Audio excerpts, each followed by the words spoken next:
Pessoal, boa noite a todos, todos que estão entrando aí, certamente vão chegar mais pessoas para participar com a gente.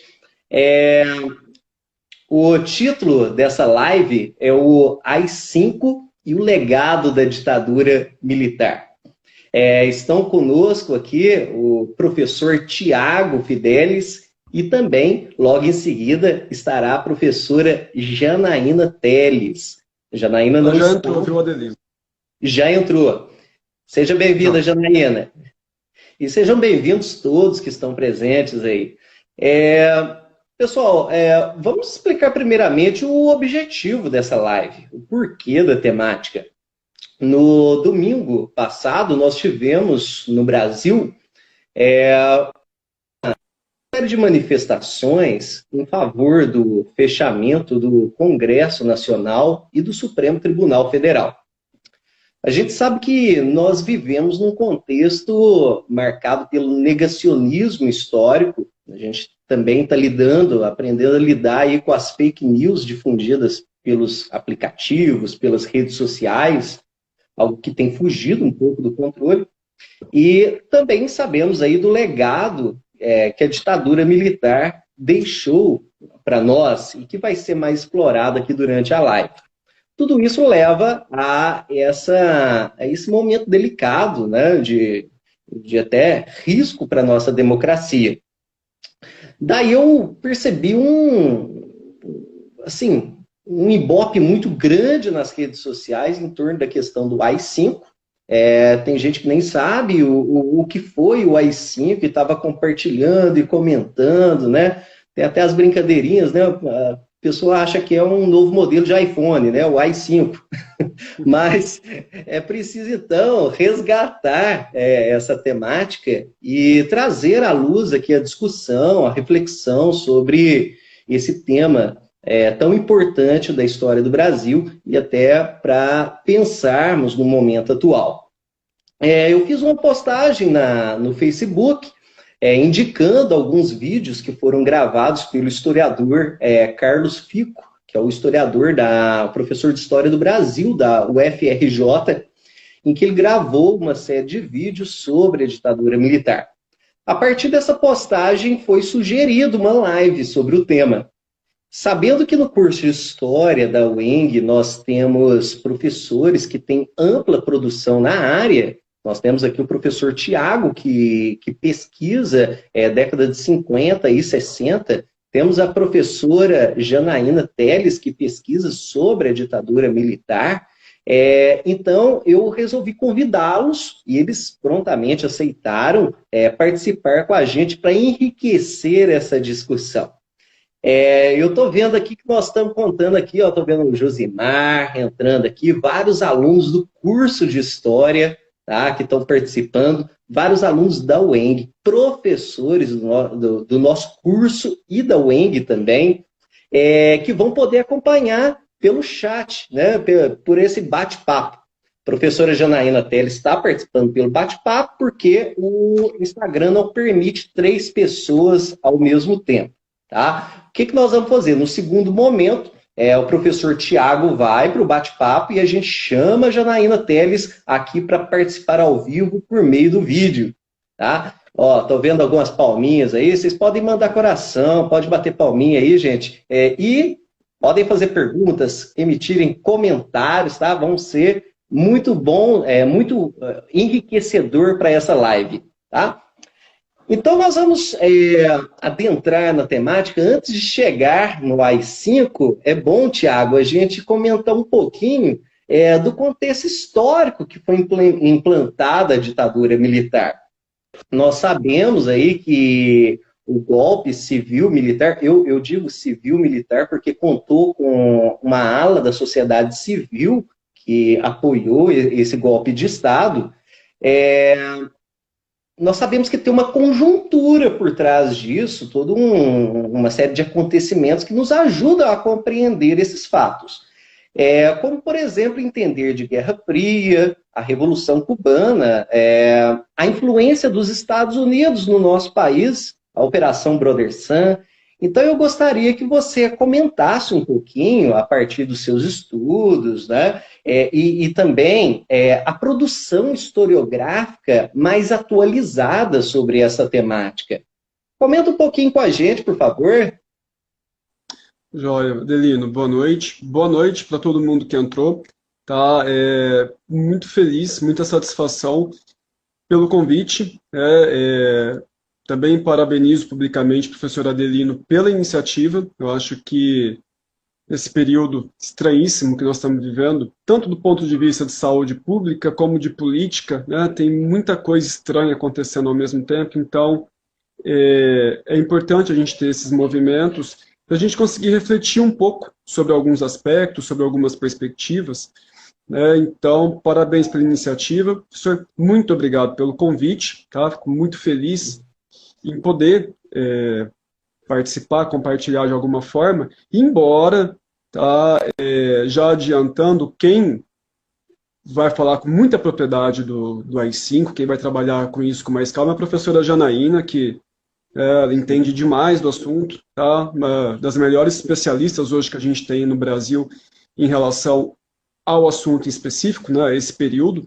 Então, o que eu vou fazer aqui, na verdade, é uma introdução bem rápida, essa questão do contexto que o professor Adelino comentou, tá? Eu me ausentei algumas vezes daqui, são as falhas técnicas de casa, tá? Ainda mais com um filho pequeno, então tem essa dinâmica das saídas, acho que agora fixou, tá? E também eu vi que algumas pessoas me cumprimentaram pelo chat, não dá para eu digitar no celular agora, mas agradeço, tá, a cumprimento, obrigado por ter entrado também, a gente vai tentar trabalhar da melhor maneira possível algumas questões, tá? Aí, ó, a falha técnica, ali. Tá? Não se preocupe. Coisas do trabalho em casa, né, do bendito do home office.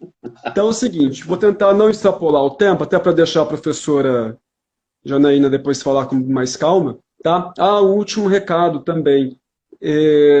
A ideia, tá? Eu vou comentar algumas coisas, mas a ideia é fazer essa interação. Então, assim, se tiverem dúvidas ou alguém quiser fazer algum questionamento ou comentar alguma coisa, né, que seja do assunto ou para, de repente contribuir com alguma coisa à vontade, tá? Na medida do possível. Eu estou percebendo que até tem vários professores aqui presentes, né? Por exemplo, e o Giancarlo aqui, que pesquisa sobre a temática também. Todos eles podem comentar, usar o bate-papo aí para enriquecer a discussão. Então, isso é importante porque a ideia não é necessariamente a gente ficar aqui só falando também, tá? A ideia é que tem esse feedback, né, para a gente ir fazendo a conversa ficar um pouco, né, mais dinâmica, para não ficar só a questão da gente falando também, tá? Sim. Então, assim, sem mais delongas, eu queria começar o comentário falando um pouquinho do contexto da Guerra Fria, como o professor Adelino chamou a atenção, tá? Que é um confronto, né, um conflito que começa formalmente em 1947, a bipolaridade ou a bipolarização aí do mundo, do bloco capitalista de um lado, do bloco comunista de outro.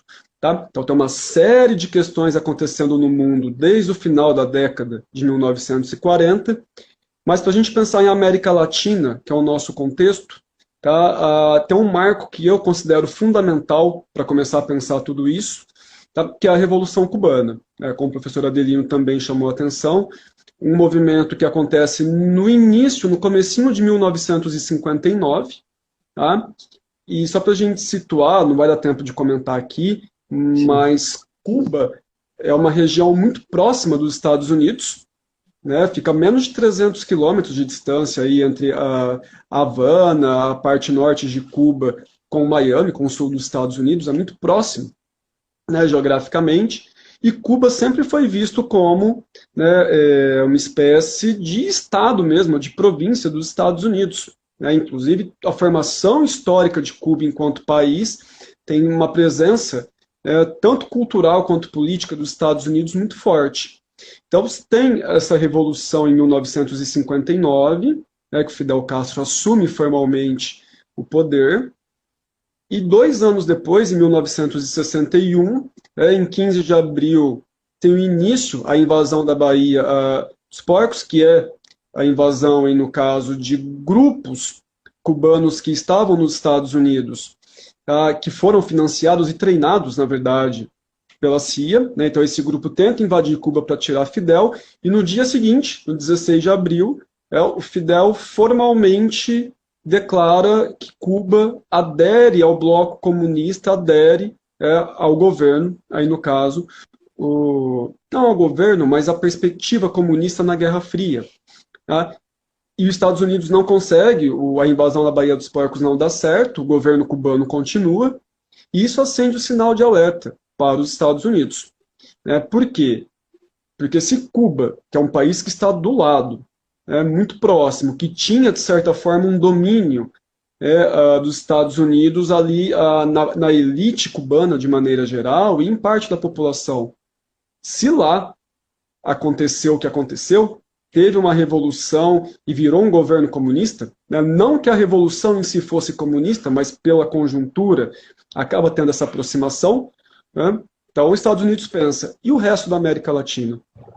E a gente tem que levar em conta que, no contexto de início da Guerra Fria, que é pós-Segunda Guerra Mundial, a América Latina ela não foi necessariamente contemplada no plano de reestruturação que os Estados Unidos fez em relação à Europa, em relação ao próprio Japão, de reconstrução desses países e do próprio fortalecimento da dinâmica, já pensando na Guerra Fria. A América Latina fica de fora disso.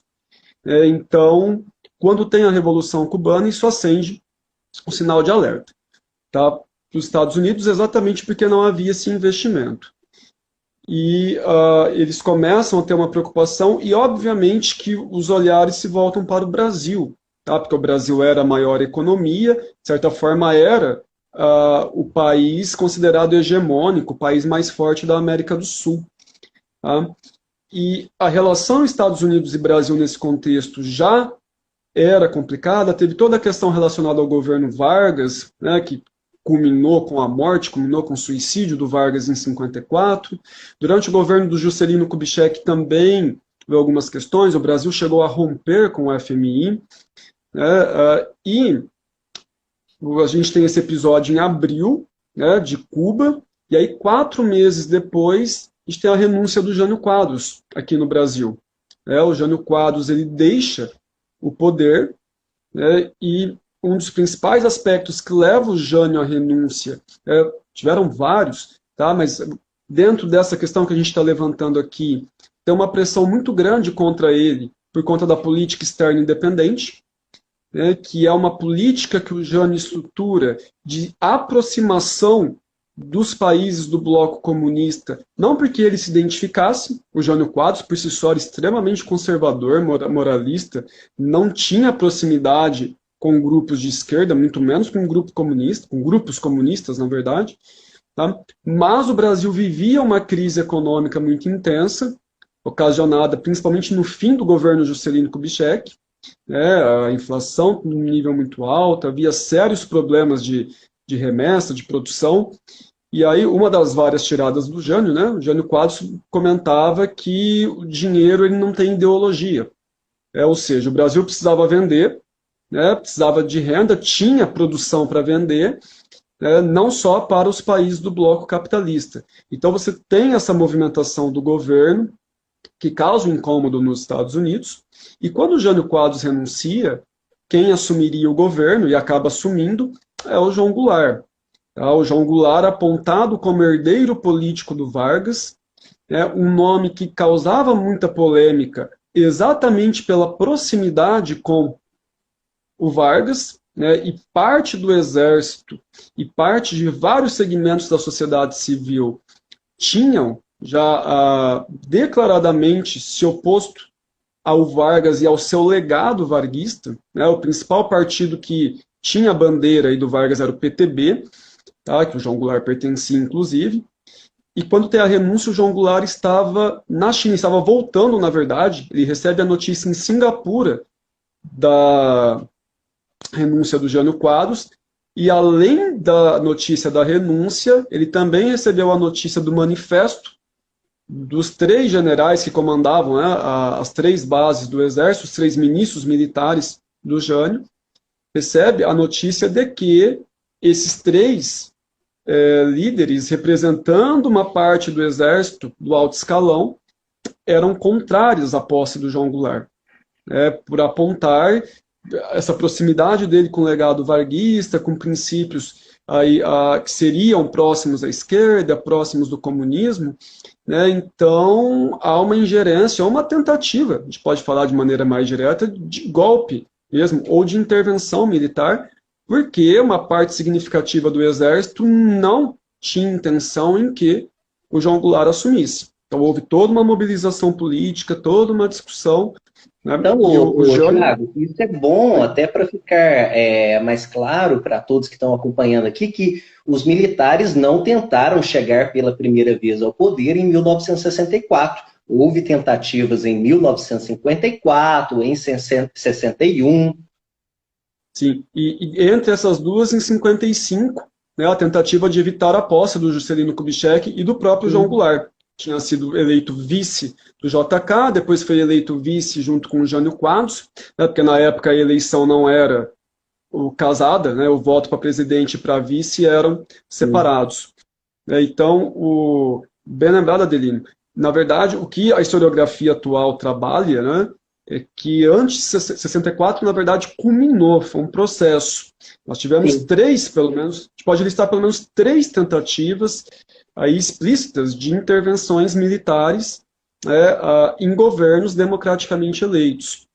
Então, assim, eu estou comentando, fazendo essa questão do contexto, exatamente para chamar atenção para isso. 64 não foi um acaso, assim, não foi uma coisa que aconteceu do nada.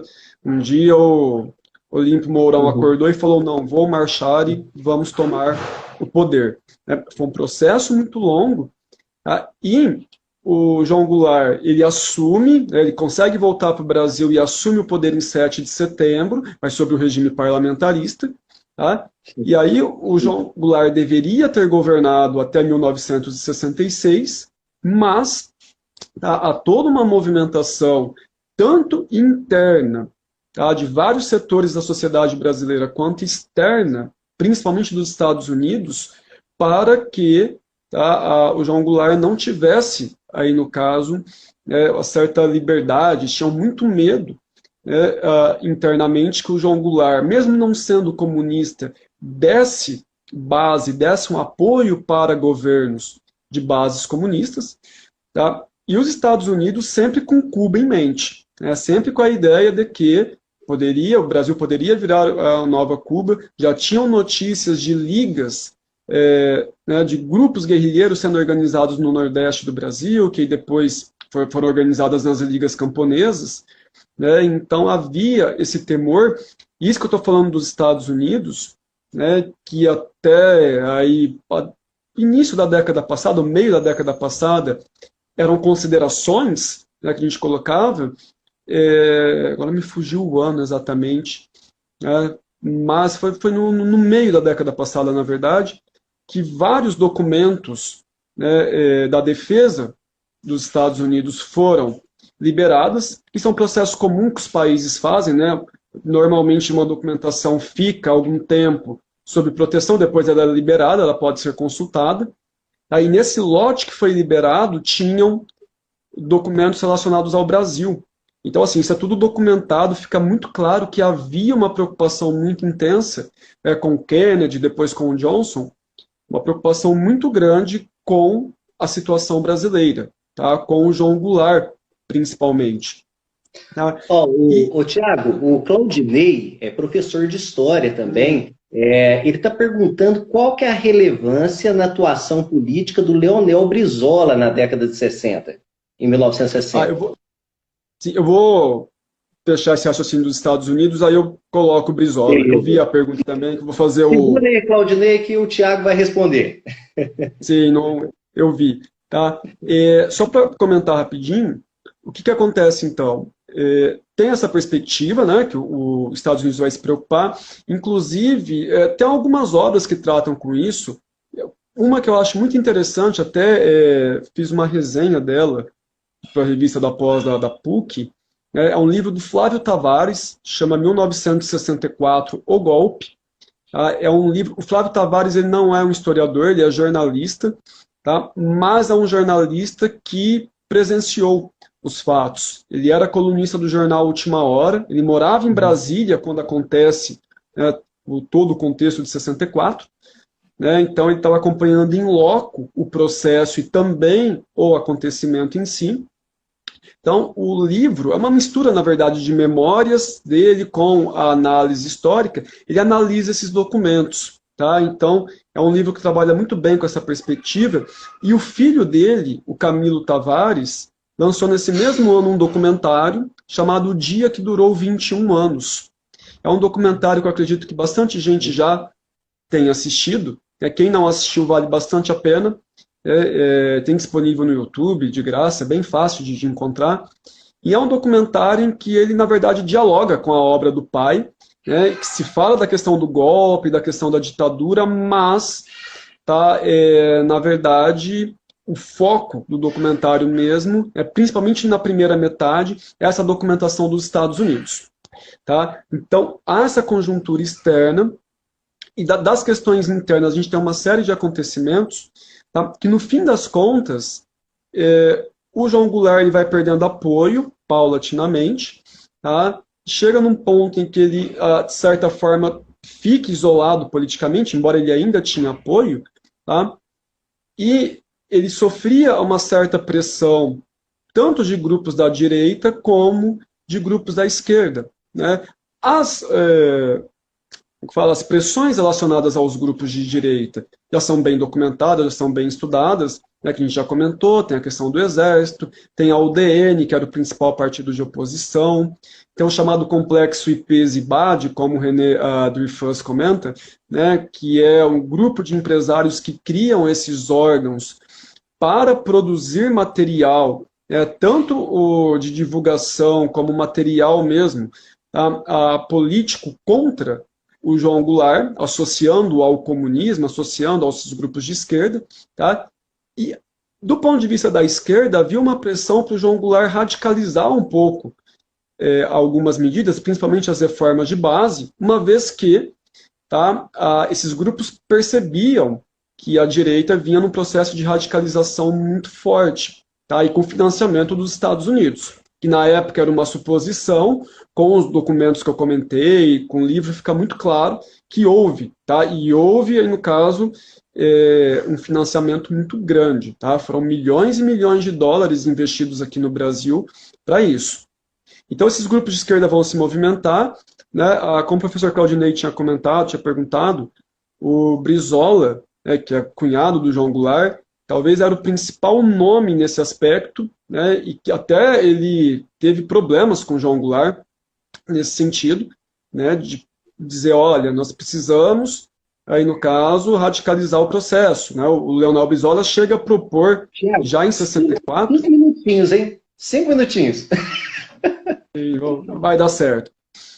O Brizola chega a propor, inclusive, uma nova constituinte, né? Chega a propor uma ação mais direta, tá? Inclusive quando o João Goulart resiste, ou pensa em resistir à movimentação militar em 64, o Brizola é o primeiro a tentar fazer essa movimentação, né, tentar mobilizar tropas no Rio Grande do Sul, mas o João Goulart, percebendo que era uma partida perdida, né, porque havia já uma movimentação muito grande, ele acaba não resistindo. Né? Então, o golpe é estruturado, tem uma série de outros fatores, mas a gente comentou bem por cima. E aí, vou comentar, para a gente fechar bem rapidinho, tá? O golpe ele é consumado, ou a rebelião, como se chamava na época, né? O termo golpe aparece um pouquinho depois. Os grupos a favor do João Goulart chamavam de rebelião, os grupos ligados aos militares ou aos grupos de direita chamavam e ainda chamam até hoje de revolução. Então, tem essa questão da gramática aí dos acontecimentos. Tá? Mas, independente, o João Goulart, a presidência é declarada vaga, o João Goulart oficialmente fica fora em 2 de abril, é feita uma eleição indireta, em 15 de abril o Marechal Castelo Branco, perdão, é eleito presidente de maneira indireta, tá?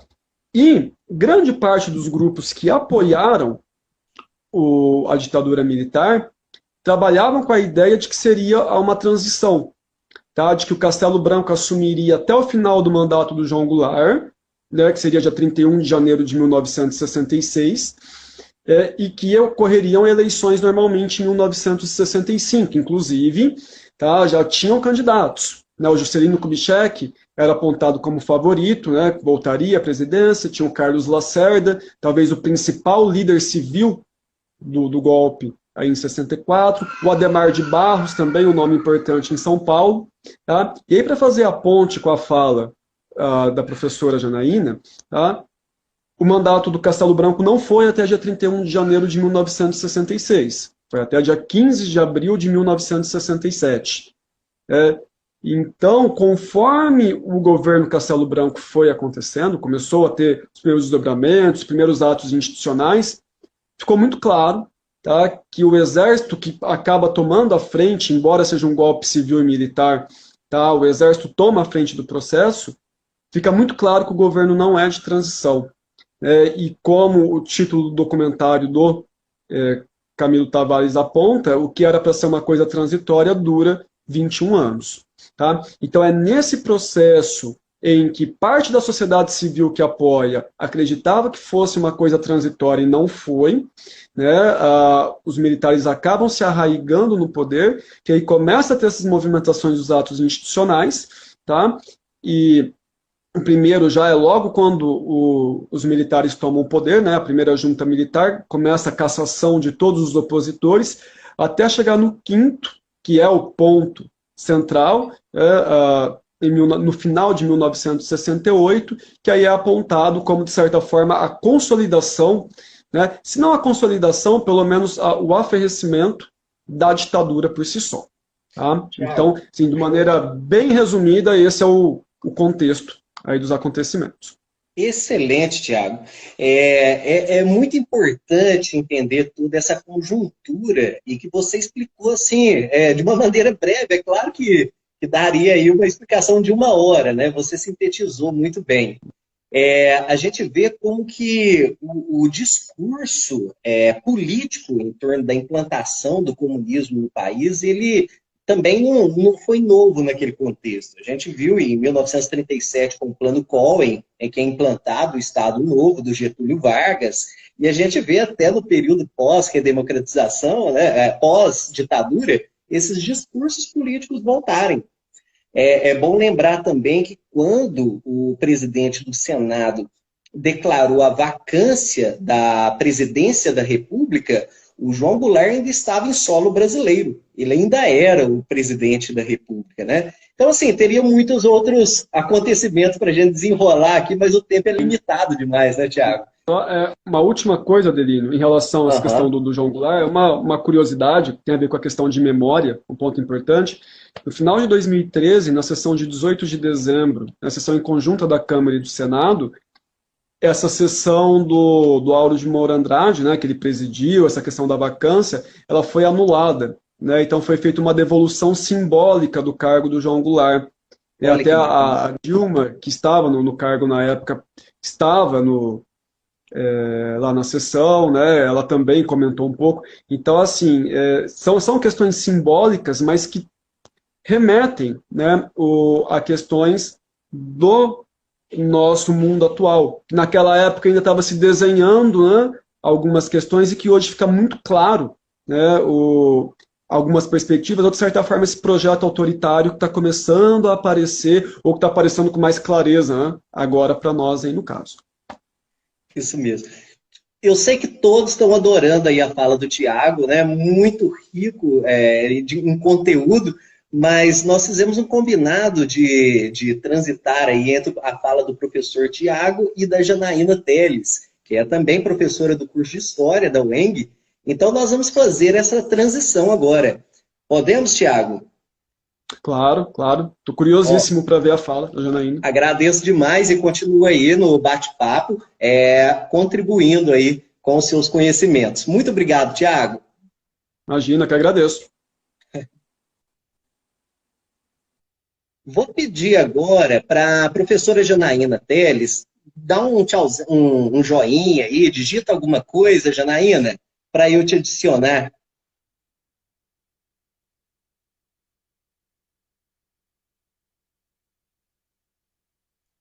Ó, vários dando parabéns. Nós temos a Fabiana, ó, a aluna da UENG, dizendo UENG em peso nessa live. Ó, a Kemily, é ótimo assunto, uma live de 5 horas é pouco. Muito bem. A Janaína, peraí que eu vou adicioná-la.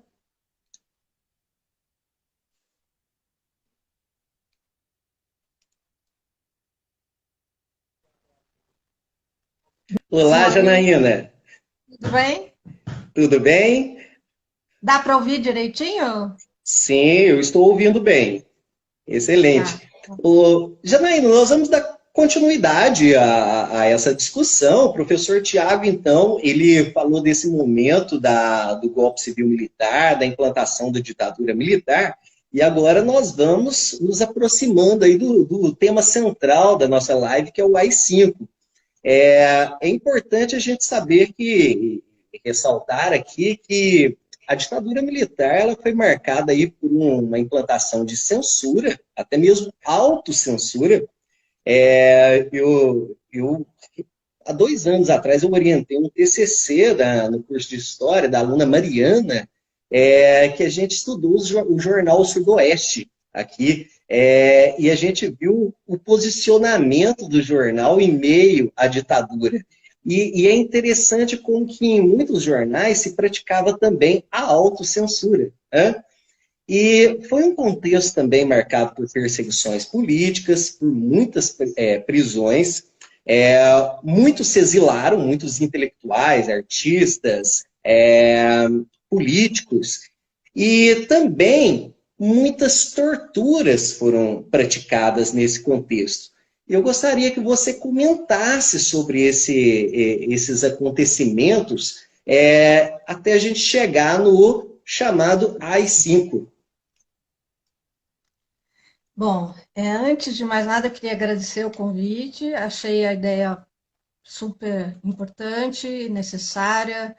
É, hoje, particularmente, né, porque tá se discutindo manutenção ou não do ministro da Justiça, da segurança pública, quero dizer, enfim, a insegurança, a instabilidade política é um assunto atual. Domingo, né, é muito recente esse pedido, algumas manifestações pedindo o AI-5, né, e também essa posição da AGU, da Advocacia Geral da União, pedindo para investigar e processar quem apoiou esses atos que são inconstitucionais, são considerados inconstitucionais. Então,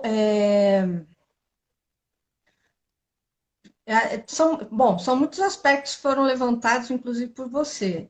Uhum. Eu não sei, acho que fica melhor eu falar diretamente sobre o AI-5, e aí, no bojo dessa resposta, falar sobre a questão da censura especificamente, tá bem? Seria bom. É bom deixar claro aqui para todos que estão acompanhando que foi uma série de atos institucionais, né? 17 atos institucionais, e que o AI-5 é o mais repressor. E aí, por isso, a polêmica, né? E aí, esse é o centro da nossa discussão. Mas, por favor, você vai explorar mais essa temática. Então, o aspecto sobre a motivação ou as motivações para a edição do AI-5 ainda é uma questão em pesquisa. Não há, ainda não foram exploradas as, as motivações, os fatos, o sentido mesmo dessa do próprio AI-5, no que tange principalmente ao lado da direita, né? Aos que promoveram o AI-5, os que promoveram a ditadura e o próprio AI-5. Então, esse é um tema muito relevante para a historiografia também, não só para o momento político, mas para a própria pesquisa acadêmica sobre esse assunto. Então, há uma polêmica sobre qual foi ou quais foram as motivações, em que o professor Paulo João Roberto Martins Filho, eu acho que tem a pesquisa mais profunda sobre o assunto, e que coloca questões polêmicas, mas muito pertinentes sobre a motivação ou as motivações da edição do AI-5. Então, ele explica as explicações que ele dá não batem, enfim, não são. O professor Pato Sá, né, Rodrigo Pato Sá, da UFMG, num artigo recente, não concorda plenamente com a explicação dele. Mas eu tendo a concordar com o João Roberto, embora a sua obra não seja muito conhecida. Ele desenvolve essas ideias no livro Palácio e a Caserna, editado em 95, e que agora foi reeditado pela editora Alameda, esse ano, acabou de ser reeditado. Muito importante o pessoal tomar contato com essa obra. Então, ele analisando o contexto de 68, ele diz o seguinte, que já em junho de 1968, as manifestações, as grandes manifestações públicas estudantis, principalmente, mesmo as manifestações operárias, as greves operárias, uma delas já havia acontecido e as manifestações estudantis estavam em refluxo, estavam em descenso, né? E que, na verdade, a principal motivação para a edição do AI-5 teria sido as próprias disputas internas entre os militares. Então, ele parte de uma classificação de que havia entre os militares pelo menos 4 grupos. É muito interessante a análise dele, então ele cria, né, o nome para esses 4 grupos, que são os castelistas, são os palacianos, os nacionalistas ou albuquerquistas e os costistas ou linha dura, né? E eles todos estavam em disputa visando a sucessão presidencial que haveria no ano seguinte, em 69. E, na verdade, claro que o regime ficou assustado com a massividade, né, o tamanho das manifestações públicas de 68, mas a motivação principal teria sido essa, quer dizer, criar artificialmente um conflito com o poder legislativo para, assim, justificar uma intervenção mais dura no Congresso, né? Então, o que acontece? A invasão da UNB em agosto de 68, e essa invasão da UNB é que seria um estopim para criar esse clima de animosidade com o legislativo, e assim foi. Em setembro, o Márcio Moreira Alves, que inicialmente tinha sido favorável ao golpe de 64, ele faz um discurso forte, pedindo para as meninas não namorarem os militares, pedindo dizer que não aquilo irem era no uma desfile, não participarem do desfile. não participarem do desfile, mas ele faz uma coisa muito forte no discurso, que é chamar os militares de torturadores. E isso é o que teria irritado mais, de maneira mais direta, aos militares. E daí que o projeto, é sabido que o projeto de AI-5 estava pronto desde junho. E daí que ele argumenta com uma série de questões factuais que quem propôs esse projeto inicialmente de AI-5 foi a ala chamada castelista, ela que propôs isso, porque ela não se sentia representada, e de fato não estava representada no governo Costa e Silva. Ela se retira, com a retirada do castelo, essa ala fica afastada, mais afastada do poder. Então, enfraquecer o governo Costa e Silva era importante para esse grupo particularmente, para poder reassumir quando houvesse a sucessão presidencial. Então, o que aparentemente parece uma desculpa, na verdade, para ele de fato, um pretexto só para se criar uma justificativa para fechar o Congresso e para fechar, enfim, para dar e desgastar o Costa e Silva a ponto dele não poder indicar o sucessor em 69.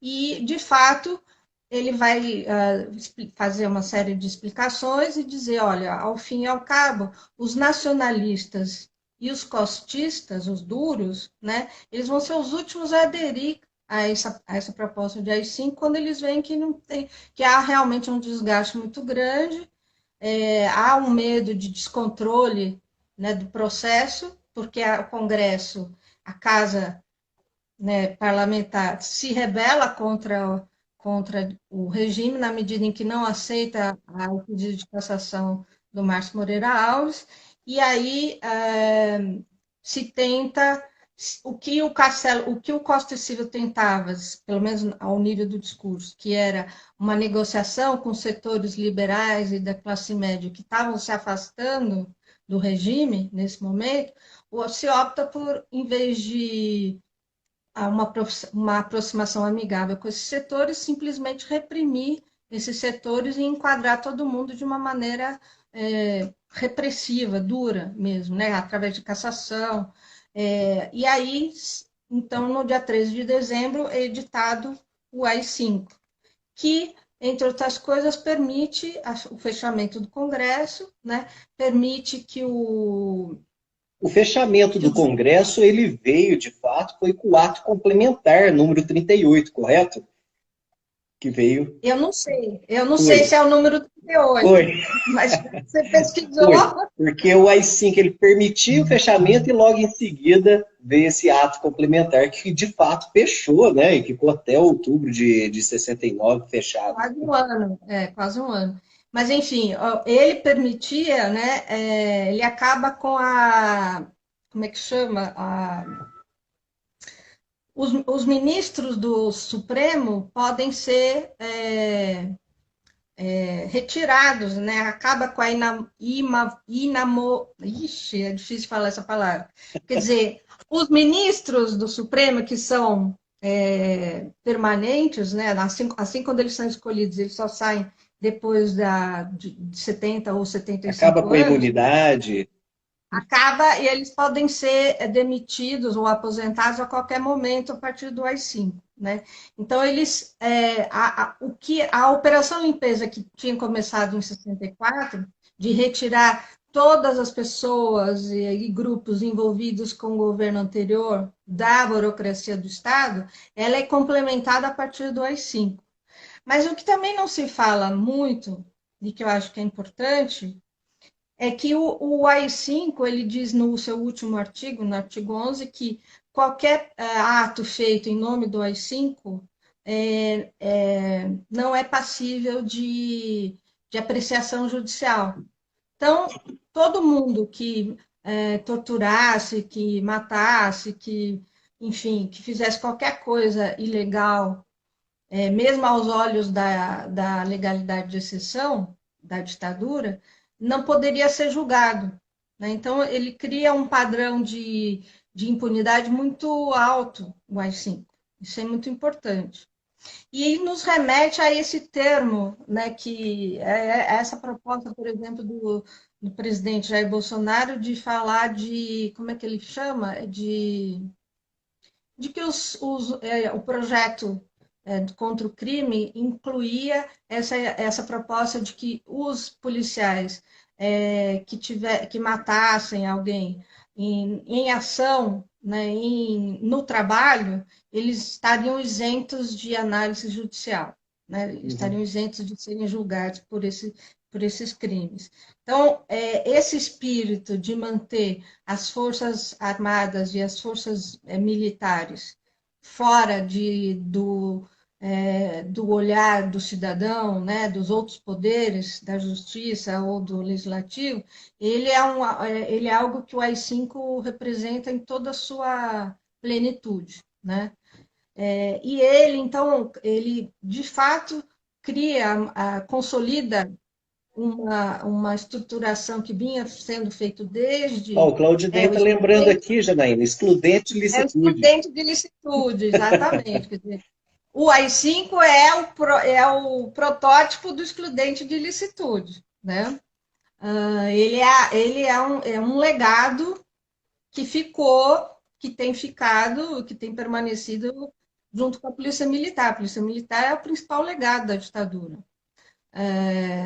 Porque junto com o AI-5, em seguida, no mês de janeiro, fevereiro de 69, o governo emite duas diretrizes, uma para segurança interna e outra para segurança pública. Na segurança pública, foi a criação da Polícia Militar sobre a direção do Exército. Então, passa a ser um órgão nacional com direção centralizada do Exército e a Polícia Militar passa a fazer o policiamento ostensivo das ruas com equipamento militar, né? E doutrinada pela doutrina de segurança nacional, que é uma doutrina voltada para a guerra, né? Não é um policiamento civil como era feito antes nas ruas. Então, você aumenta enormemente o controle, além de aumentar enormemente o poder do Poder Executivo, aumenta enormemente o controle social de toda a sociedade, não só dos grupos supostamente oposicionistas ao regime, né? Então, de um lado você tem uma diretriz para a segurança pública e do outro para a segurança interna. Segurança interna era tudo, dizia respeito a tudo isso que é contra a segurança nacional. Quer dizer, quem fosse comunista, subversivo ou suspeito de é o chamado inimigo interno. Como o Tiago explicou bem, quer dizer, com a Guerra Fria vem a ideia de bipolaridade, o mundo está dividido entre leste, oeste, oriente, ocidente, né? Entre Estados Unidos e União Soviética, e tudo se resume a se preparar para o enfrentamento dessa guerra, que é uma guerra de novo tipo, é uma guerra total, e que é uma guerra subliminar, psicológica, ela não é uma guerra tradicional, né, de um exército contra o outro. Ela é, de acordo com aquela concepção, ela é travada dentro do próprio país através como é que a gente poderia dizer? Os comunistas ganhavam corações e mentes, né? Por isso que é chamado de guerra psicológica, porque atrai as pessoas através de suas propostas, de sua maneira de viver, etc. E essa questão do combate, da guerra total, ela vem da geopolítica e do pan-germanismo do século XIX. É de lá que vem a ideia de espaço vital, em que se passou a travar essa guerra entre leste e oeste, ocidente e oriente, em nome da sobrevivência do modo de vida ocidental cristão, né? Então, o objetivo dessa guerra é sobreviver, é manter sua maneira de viver no mundo, né? E então você tem por isso que não mais você tem só exército contra exército, mas você tem que envolver toda a sociedade nesse combate, por ela ser subliminar, etc, etc. E aí, nesse sentido, quer dizer, desde 67, desde já do governo Castelo Branco, já vinha havendo uma reforma administrativa e, ao mesmo tempo, foi criado também o alto comando das Forças Armadas. Essas medidas, junto com uma modificação que ocorre ainda em 67, a partir de 67, com o Costa Silva, que é a reformulação dos órgãos de informação das Forças Armadas, eles passam a ser órgãos mistos. Isso quem explica bem é o Carlos Fico. Quer dizer, os organismos que eram para coletar informação passam, a partir de 67, a ser organismos voltados para a informação e repressão ao mesmo tempo. Então, se tornam grupos especiais que vão dar conta desse novo tipo de guerra, que é a Guerra Fria e é a guerra total, cuja ideia vem lá do pangermanismo do século XIX. Então, essa palavra de ordem, a Alemanha acima de todos, ela é do século XIX, né? E agora ela volta à moda nos Estados Unidos, com o presidente Trump e com o presidente Bolsonaro, que defende o Brasil acima de todos, né?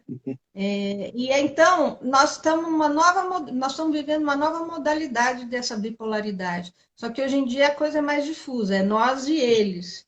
Ô, Janaína, nós já estamos caminhando já para o final da live. O Instagram, ele só permite 1 hora. E aí, o sistema é cruel. Se a gente não encerrar, ele derruba a gente. Então, vamos pensar já nessa transição para o Brasil atual, né? Pensar essa conjuntura. Qual o legado da ditadura militar para o Brasil? Então, o que eu queria terminar dizendo é justamente essa diretriz que o governo emite a partir de 69, janeiro de 69, que cria, então, a Polícia Militar para a Segurança Pública. E esses órgãos especiais que unem informação e repressão ao mesmo tempo, que depois vai dar no sistema do ICORD, né? Que vai ser o grande órgão repressor durante os anos 70 e todo, quer dizer, eles deixaram como legado, e o AI-5 é o que proporciona isso, é a Polícia Militar, esse é o principal legado. Mas deixaram também a ideia que já está presente em todas as constituições do período republicano, que é o artigo 142, que diz que as Forças Armadas devem garantir a lei e a ordem, elas não devem garantir só a defesa das fronteiras, né? Que é a ideia de exército de Forças Armadas, é a defesa nacional. Essa ideia de defesa nacional foi abandonada por essa ideia de segurança nacional.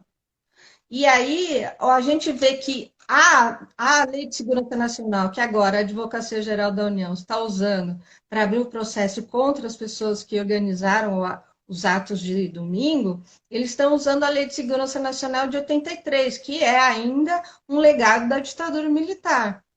Essa lei de 83 foi duramente criticada pelo Hélio Bicudo na época, pelo Fábio Conde Comparato, por uma série de juristas e advogados, porque essas pessoas fizeram a campanha pela revogação da Lei de Segurança Nacional entre 81 e 83. E o general Figueiredo recria a Lei de Segurança Nacional em 83 para dar uma resposta a esse movimento que pedia a revogação da Lei de Segurança Nacional, mas mantendo o espírito da concepção de segurança nacional. Então, o artigo 26 e o artigo 30, que punem pessoas que façam críticas à presidência, ao STM, ao Congresso Nacional, ela tem essa mesma concepção, quer dizer, você criminaliza a crítica social, a crítica política. Janaína.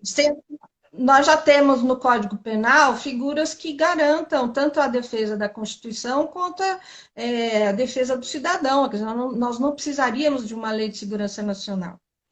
Janaína. E, por fim... fala. Vai acabar. Pode concluir. Então, eu quero terminar. Eu quero dizer o seguinte, que quem estava reivindicando o AI-5 domingo, havia em alguns cartazes também reivindicando a adoção do artigo 142, que é a lei da ordem, garantia da lei e da ordem, né? Quer dizer, isso já desde o governo Dilma tem sido utilizado, a lei da garantia da lei e da ordem, tem sido utilizada, por exemplo, para garantir o policiamento e a repressão a quem protestasse durante a Copa. E agora isso tem sido usado depois do impeachment da Dilma, isso tem sido usado cada vez mais.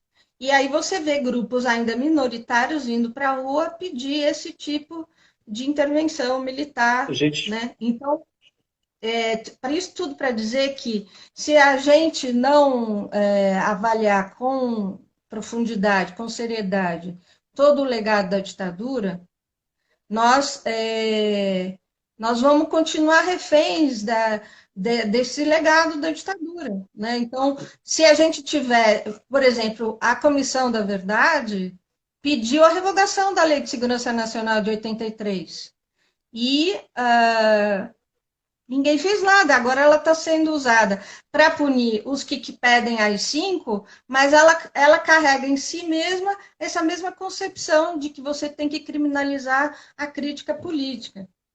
E aí a gente percebe, Janaína, que no Brasil nós tivemos aí a lei da anistia em 79, que favoreceu muito os torturadores, que pós-ditadura nós não tivemos um debate público sobre o que foi a ditadura. A gente não educou a população sobre o que foi a ditadura militar suficientemente. E não tivemos aí um acerto de contas sobre os erros, as atrocidades que foram cometidas nesse período. A gente tem atualmente um governo militarizado. Nós temos hoje mais militares no governo do que tinha no governo Figueiredo, por exemplo. A gente tem um atual presidente que, enquanto deputado, elogiou o almirante Ustra, né? Então, assim, é toda uma conjuntura somada a esses movimentos aí que vem acontecendo que nos preocupa. Será que seria possível uma nova ditadura militar no Brasil? Quantas interrupções no processo democrático a gente já teve, já passamos, né? A redemocratização é de 85 para cá, é pouco tempo a nível de história. Então, tudo isso nos faz pensar. E, claro, ditadura nunca mais. Então, o pessoal, claro, com certeza, eu teria muito mais coisas para dizer, mas o pessoal está falando, a gente pode fazer uma live no YouTube ou no Facebook, que diz que pode ter mais tempo, né? Mas eu acho que a gente tem que repensar muito, a questão da lei da anistia é muito complexa, né? Ela não...